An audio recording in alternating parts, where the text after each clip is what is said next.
But syempre, nandito po kami originally to accept yung turnover ng hosting rights of Palaro sa closing ceremony po bukas ng Tuesday.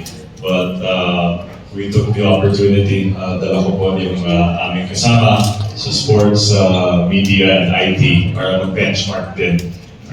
We can learn, of course, from this hosting of Palaro. And of course, Cebu City is very experienced in hosting events, mas developed po sa Ilocos Norte. So we have a challenge to match or hopefully keep up itong standard na set po ng Cebu City.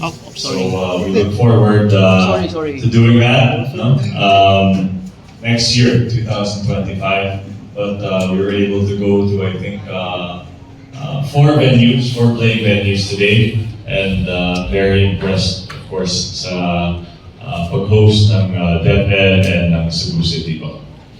First time niyo mag-host sa Palaro, sir? Next thing, If I'm not mistaken, we did, but first time po ba? Okay. So, medyo bata pa po ako eh. So, I don't know the history of hosting. But yeah, apparently it's our first time to host Palaro Pambansa. Of course, this will not only, even though kami po ang official host, kumbaga, what we refer to as Ilochandia, the region. So I think we will be helped, of course, with the neighboring cities. Of course, ang sabi naman that it's possible that some of the nearby cities will also help us hosting Palaro. For some, everything's on track for us to host next year. I think it will be a very different Palaro, in terms of the size, the infrastructure, but we'll be able to do it in our own way, wherein we can ensure that the standards are met, komportable naman lahat.